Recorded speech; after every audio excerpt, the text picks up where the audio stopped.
रमन नाम का एक आदमी रहता था। रमन बहुत ज्यादा गरीब था। उनके गांव में जितने भी लोग थे, सारे लोगों के घर थे। लेकिन रमन की एक छोटी सी झोपड़ी हुआ करती थी। रमन की पत्नी, जिसका नाम सुगुना था, गरीबी को लेकर बहुत परेशान होते थे। रमन एक गोडाउन में काम करता था। लोड आता तो रमन के पास काम होता, अगर माल नहीं आता तो रमन के पास कोई काम भी नहीं होता और ना ही घर में कुछ खाने के लिए होता था। बेचारे पति पत्नी गरीबी से बहुत परेशान होते थे। एक दिन रमन की पत्नी सुगुना उससे कहती है, सुनिए, क्या हमारी जिंदगी कभी नहीं बदलेगी? क्या हमें ऐसे ही जीना पड़ेगा? आपको पता है, गांव में कोई भी मुझसे बात ही नहीं करता। जब भी मैं उन लोगों के सामने जाती हूँ तो वो लोग मुझे ऐसे देखते हैं जैसे कि मैंने कोई गलती कर दी हो। हम भी उनकी तरह इंसान ही है ना, लेकिन ये बात उनको क्यों समझ नहीं आती? आपको पता है, जब ऐसे लोग मुझसे इस तरह का व्यवहार करते हैं तो मुझे बहुत दुख होता है। अरे सुगुना, तुम इतनी परेशान मत हुआ करो ना। हमारे भी अच्छे दिन जरूर आएंगे। तुम खामखा में ही सोचकर ऐसे परेशान मत रहो। भगवान है ना, सब कुछ देख रहा है और हमारी भी जिंदगी जल्द ही बदल जाएगी अगर भगवान ने चाहा तो। ये सारी बातें कहकर रमन अपनी पत्नी को समझाता है। ये सब एक तरफ था तो दूसरी तरफ जोरों की बारिश शुरू हो गई थी। बारिश के शुरू होने की वजह से रमन का काम तो पूरी तरह से बंद हो गया था। अब उसके पास करने के लिए कोई काम नहीं था, जिससे ना उसको पैसा मिलता और ना ही खाना बनाने के लिए उनको कोई सामान मिलता। अब उनके घर में सिवाय पानी के कुछ और नहीं होता था। इधर बारिश तो रुकने का नाम ही नहीं ले रही थी।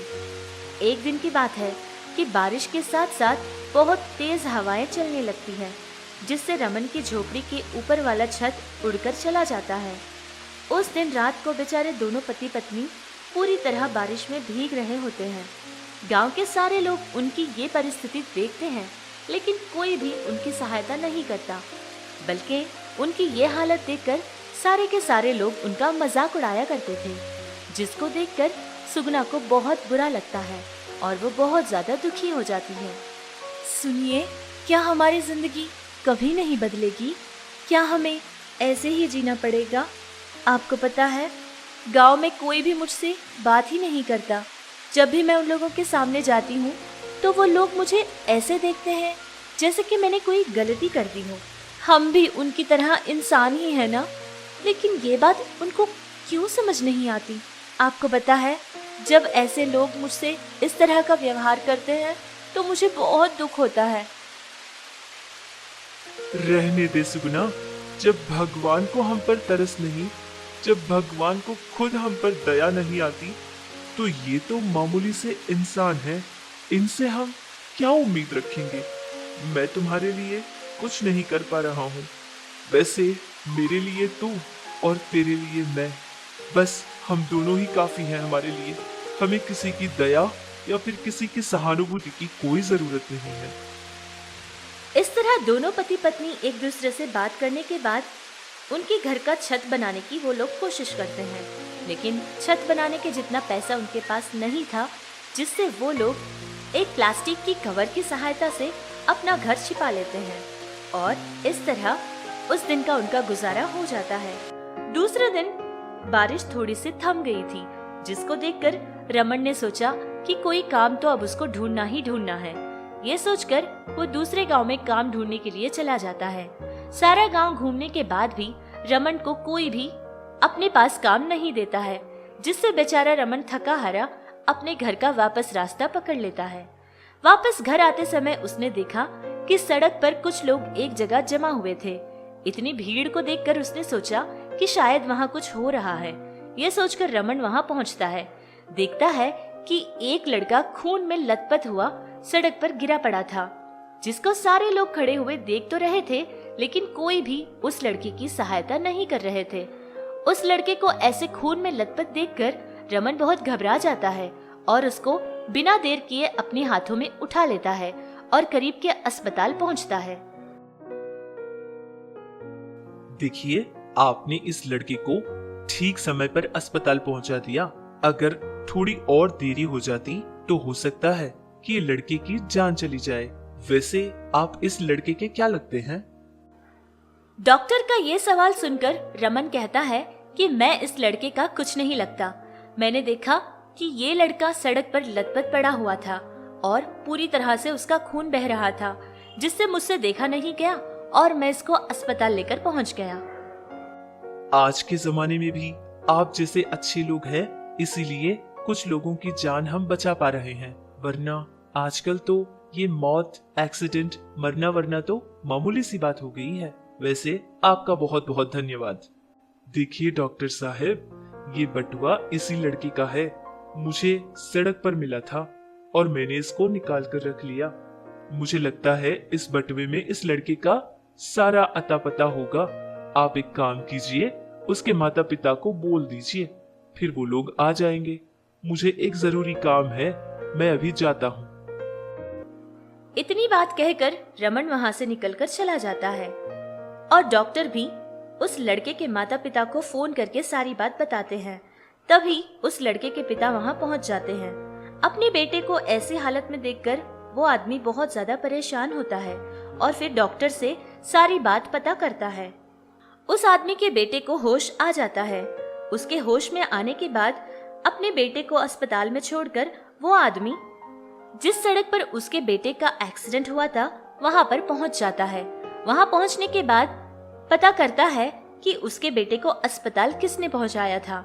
वहां मौजूद रहकर देखने वाले लोगों ने रमन के घर का पता उस आदमी को दे देते हैं, जिसको लेकर वो आदमी रमन के घर के आगे पहुंच जाता है और अपनी बड़ी सी गाड़ी उसके घर के आगे रोकता है। गांव में मौजूद सारे लोग उस बड़ी सी गाड़ी को देखकर अपने अपने घर के बाहर आकर देखने लगे। तभी उस कार से उतरकर वो आदमी बोलने लगा। जी नमस्ते, मेरा नाम किरण कुमार है। आपने जिसकी जान बचाई थी वो कोई और नहीं बल्कि मेरा बेटा था, और मेरा तो इकलौता बेटा है। मेरे पास कहने के लिए करोड़ों रुपयों का माल है, करोड़ों रुपयों की मेरी जायदाद है, और उसका वारिस सिर्फ मेरा बेटा था। आपको पता है, इतने करोड़ों को डालने के बाद भी जो नहीं खरीदी जा सकती, वैसी कोई जायदाद मेरी थी तो वो सिर्फ और सिर्फ मेरा इकलौता बेटा है। और आपने मेरी ऐसी जायदाद की जान बचा ली। आपका ये एहसान मैं जिंदगी भर नहीं भूलूंगा। आप इतने गरीब हो और इतनी परेशान हालात से गुजर रहे हो, लेकिन फिर भी आपने मेरे बेटे की जान बचाई। और तो और उसके पर्स में इतना पैसा पड़ा था, आपने 1 रुपया तक उसमें से नहीं लिया। आपकी ईमानदारी ने मेरा दिल जीत लिया। आप जैसे लोग आजकल के जमाने में भी है, इस बात से मैं बहुत खुश हूँ। और आप जैसे इंसान ने मेरे बेटे की जान बचाई, ये सच में हमारी खुशनसीबी है। अरे सर जी, इतनी बड़ी बड़ी बातें बोलने की कोई जरूरत नहीं है। मैंने इतना भी कोई तीर मारने वाला जितना बड़ा काम नहीं किया है ना। बस वो लड़का बहुत ही कमजोर हालात से गुजर रहा था, इसीलिए मैंने सोचा कि उसकी सहायता कर दूं। अब इंसान हूँ, इतनी इंसानियत तो दिखा ही सकता था ना। एक इंसान होने के नाते दूसरे इंसान की मदद करना मेरी जिम्मेदारी थी। आपने तो अपनी जिम्मेदारी पूरी कर ली, और अब मुझे मेरी जिम्मेदारी पूरी करने दीजिए। मैं चाहता हूँ कि मैं आपके लिए एक अच्छा सा घर बनाकर दे दूं, और इतना ही नहीं बल्कि मैं आपके लिए कुछ और करना चाहता हूँ। वैसे अगर सच कहूँ तो आपके लिए मैं कितना भी क्यों न करूँ कम ही पड़ जाएगा, क्योंकि आपने मेरी जिंदगी को एक नई जिंदगी दी है। इसके लिए मैं आपका हमेशा से एहसानमंद रहूंगा। और मैं आपके लिए एक खेत भी खरीदना चाहता हूँ, जिससे आप अपनी जिंदगी चैन से गुजार सको। जैसे वो आदमी ने कहा था, वैसे ही रमन को एक अच्छा सा घर बनाकर दे देता है और 5 लाख रुपए भी उसको देता है, ताकि वो अपने लिए एक खेत खरीद सके और उसमें अपने जीवन का गुजारा कर सके। तब से लेकर रमन और उसकी पत्नी सुगुना बहुत खुशहाल जीने लगे। गांव के सारे लोगों को अपनी गलती का एहसास हो गया था। तब से लेकर गांव के सारे लोग रमन और उसकी पत्नी सुगुना की बहुत इज्जत करने लगे।